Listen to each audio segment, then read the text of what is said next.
Look at your phone. In that sleek glass rectangle, you have a power that kings and empires once fought and died for. Perfect location awareness. You know your longitude to the meter. But for most of human history, that simple knowledge, longitude, was the most dangerous and elusive secret on the planet. For centuries, sailors could determine their latitude, how far north or south they were, by simply looking at the sun or the North Star. But for longitude, how far east or west they were essentially blind, sailing across a colossal, invisible sphere. Every day at sea was a guess, a prayer, a roll of the dice. A slight error in calculation could mean passing harmlessly by a continent, or it could mean crashing onto a jagged, unseen coastline. In 1707, one disaster forever changed the stakes. A fleet of British warships returning home from the Mediterranean made a catastrophic navigational blunder. 4 ships were lost, smashed onto the rocks of the Isles of Scilly. More than 2,000 sailors drowned. This wasn't a military defeat. It was a failure of science, an act of sheer, deadly navigational ignorance. The British Empire, the dominant naval power of the age, was hemorrhaging ships, cargo, and lives. The solution couldn't wait. In 1714, the British Parliament enacted one of the most remarkable pieces of legislation in history, the Longitude Act. It offered a colossal, life-changing reward, £20,000 sterling, an amount equivalent to perhaps $3 million today, to the person who could find a practical, reliable method for determining longitude at sea. The prize was so vast, it attracted every crackpot, dreamer, and established scholar in the world. The powerful, aristocratic scientists who made up the judging panel, the Board of Longitude, were convinced the answer lay in the heavens. They championed complex astronomical solutions, mapping the movements of Jupiter's moons or tracking the precise lunar distances, the distance between the moon and a background star. These methods required years of painstaking, complicated calculations, tables, and powerful telescopes, all nearly impossible to perform accurately on the heaving, unpredictable deck of a wooden ship. But the actual solution didn't come from a Cambridge intellectual, a royal astronomer, or an established cartographer. It came from a man who barely left his rural English village, a poor, uneducated carpenter and self-taught clockmaker named John Harrison. Harrison was born in Yorkshire in 1793, the son of a joiner. He was a man of his hands and his observations. His laboratory was his simple workshop. His education came from a few borrowed books on mechanics. He saw the problem differently than the astronomers. While they looked up at the stars, Harrison looked at the tyranny of time. He knew the fundamental, elegant truth. Longitude equals time difference. If a ship, no matter where it was in the world, could know the precise time at its home port and the precise local time where it was sailing, the difference between the two times would tell it exactly how far east or west it had traveled. The key, then, was not a new map of the sky, but a clock of unbelievable accuracy. It had to withstand the rocking of a ship, the corrosive salt air, the dramatic temperature swings from the tropics to the Arctic, and never lose a second. It was a challenge that seemed impossible. Harrison began his quest in the 1720s. His first attempts were colossal, beautiful machines. His clock, the H1, looked like a magnificent, shimmering sculpture of brass and wood weighing 70 pounds. It was a revolutionary machine because Harrison had virtually eliminated friction. He used unusual wooden materials that wouldn't need oil and a revolutionary system of interlinking bars and weights that countered the ship's motion. In 1736, the H1 made its first voyage to Lisbon and performed spectacularly. Harrison had proven his concept, but the machine was still too big, too complex, and required too much care to win the £20,000 prize. The board gave him some money, but demanded he keep working. For the next 2 decades, Harrison became obsessed. He created the H2 and then the H3, each one an improvement, each one a decade of his life invested. He experimented tirelessly with new materials, inventing things like the bimetallic strip to compensate for temperature change, an invention that would later become a staple of all thermostats. He was not a theoretician. He was a practical, relentless engineer, sacrificing his family's comfort for his genius. Then, in 1759, the breakthrough finally arrived. The finished product looked nothing like the towering heavy mechanisms of his first attempts. It was the H4. The H4 wasn't a clock. It was a large, ornate pocket watch, only 5 inches in diameter, beautifully encased in silver. It was a masterpiece of miniature engineering, designed to be worn or carried, safe from the larger movements of the ship. This device contained all of Harrison's genius, a spring that was practically immune to temperature changes, and a mechanism called the detent escapement that maximized accuracy. It was, quite simply, the most accurate machine ever built. In 1761, Harrison's son William took H4 on the crucial sea trial, a voyage from England to Jamaica. On the return leg, the captain calculated their location using the traditional and unreliable astronomical methods. William Harrison, using his father's watch, made his own calculation. The captain's position was off by 90 miles. William's position, dictated by the time on H4, was off by only 1.5 miles. Harrison had not just met the prize requirement, he had shattered it. One would think the Board of Longitude would immediately award the 20,000 pounds, but the establishment, deeply entrenched in the astronomical solution, was hostile. The great astronomer and member of the board, Neville Maskelyne, a man who favored the cumbersome lunar distances method, led the skepticism. They argued that the H4's success was a lucky fluke. They refused to pay the full prize, demanding that Harrison prove he could make another identical clock, and worse, demanded he reveal all the inner secrets of his life's work before they paid him a penny. The struggle turned ugly. It ceased to be a scientific debate and became a bitter, public, political fight between an uneducated genius and the aristocracy of science. Maskelyne, using his influence as the newly appointed Astronomer Royal, slowed and obstructed Harrison at every turn. Harrison, now an old man, refused to be robbed of his prize and his legacy. He made his final, dramatic appeal. He went directly to King George III. The king, a great patron of science, was sympathetic to the working-class inventor. He personally examined H4 and declared, "By God, Harrison, I will see you right it." Under the king's insistence, the board was forced to act. Harrison was finally awarded the money in installments, though not directly under the original Longitude Act. He received his payment not as a glorious prize, but almost as a grant for giving up his secret designs. The struggle was over, but the victory was profound.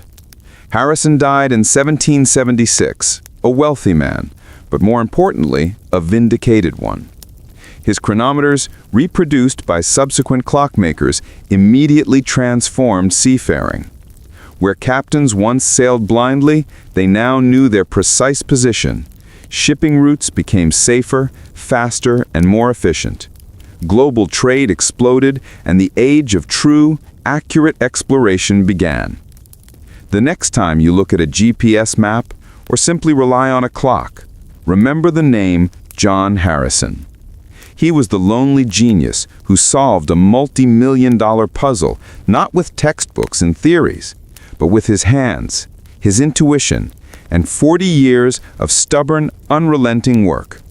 His little silver watch didn't just tell time, it measured the earth, opened the oceans, and finally, after centuries of darkness, brought light and order to the map of the world.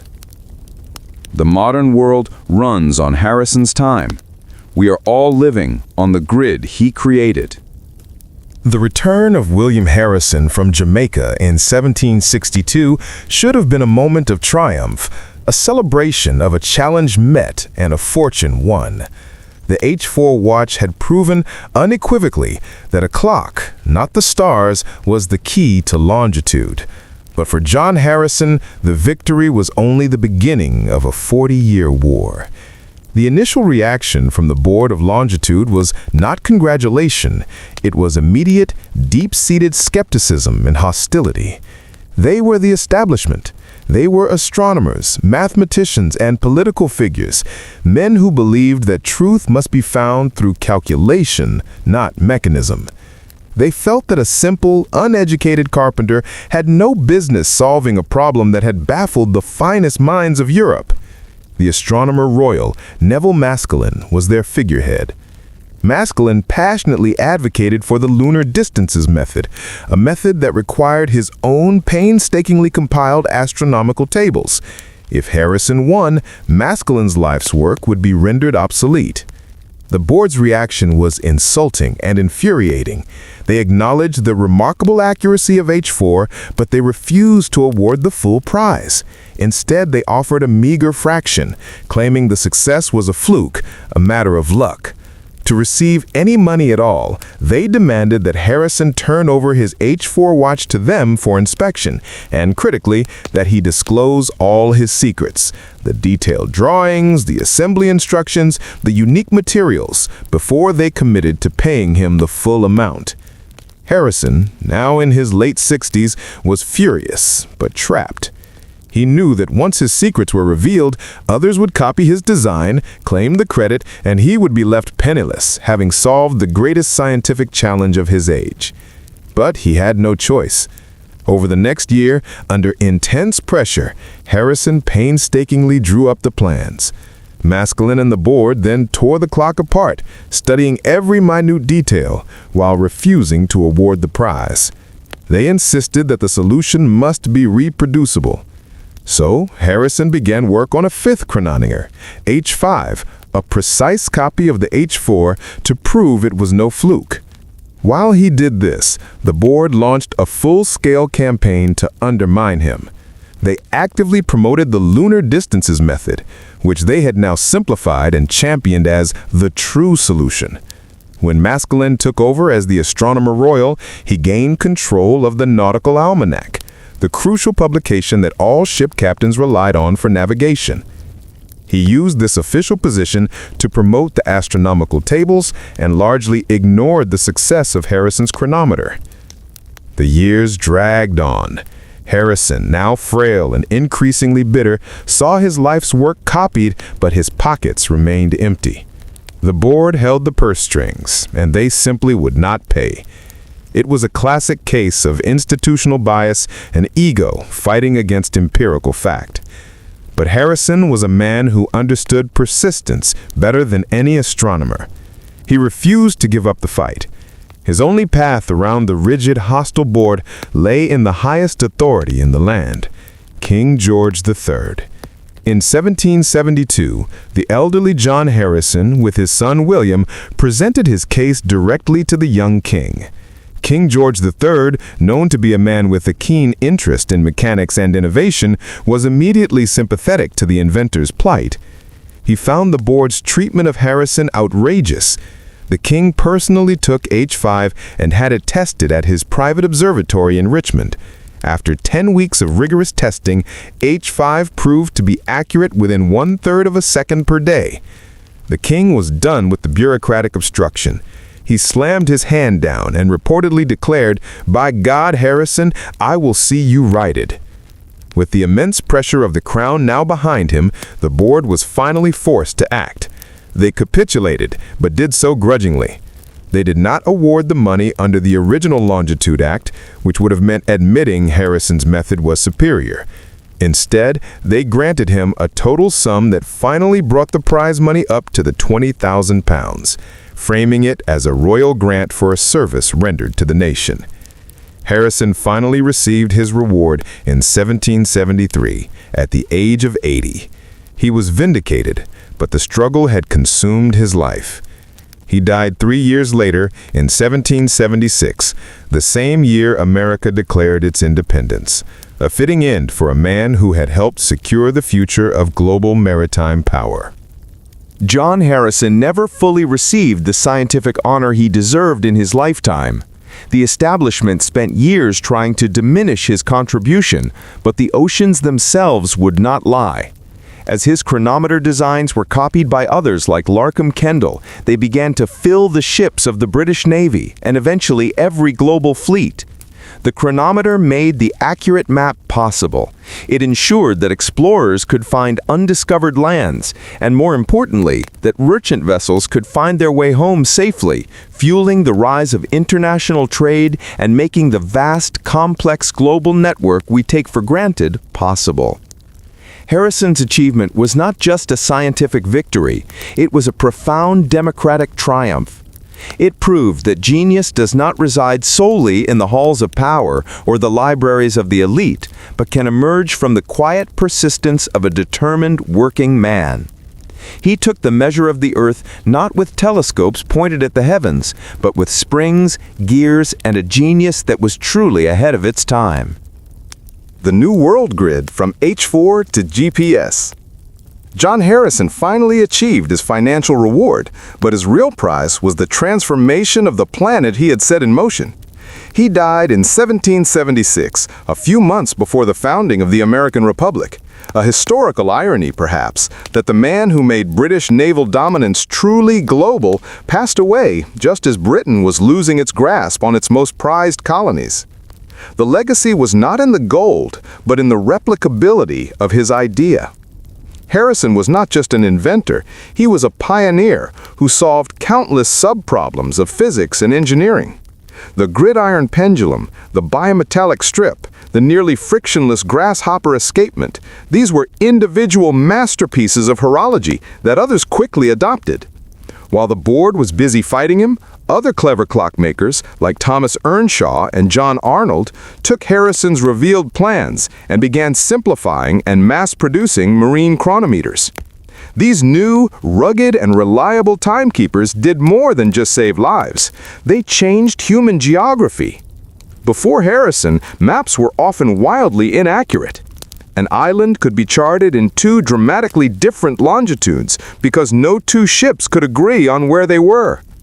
Captains navigated by dead reckoning, essentially educated guessing based on speed and direction, and the maps they used were based on the guesswork of previous sailors.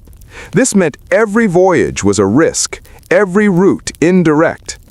With the chronometer, for the first time in history, captains knew their precise longitude every day. The seas were suddenly shorter. Ships could sail the shortest route between 2 points, saving weeks or even months on a journey. This fueled the age of accurate exploration. Consider Captain James Cook. Cook, one of history's greatest explorers, took a copy of the H4, made by Larkham-Kendall, known as K1, on his second great voyage across the Pacific. Cook's mission was to chart the vast, unknown Pacific Ocean. Thanks to K1, his maps were of unprecedented accuracy. When he returned, he declared the chronometer a miracle. Cook's perfect charts led to the explosion of global trade and colonization in the 19th century. Islands previously listed with multiple conflicting coordinates were permanently fixed in place. The global map solidified, becoming the single, unified picture of the world we know today, and the prime meridian in Greenwich, England, became the agreed-upon starting line for the whole world's navigation. Trade became faster and more predictable. Merchants could reliably predict arrival dates, allowing for better planning of goods and commodities, particularly for perishable items like tea, spices, and, tragically, enslaved people. The rise of global capitalism. Harrison's clock was, in essence, the ultimate machine of global capitalism. It allowed the vast movement of goods, capital, and armies across oceans with efficiency never before imagined. It shortened the time between London and Bombay, between New York and Shanghai. The entire framework of modern logistics and global supply chains traces its ancestry directly back to the small, precise movements of the H4's inner workings. Harrison's achievement proved the monumental power of precision engineering. The standards of accuracy he demanded for the H4, which were ridiculed by the astronomers, became the new standard for all high-end machinery.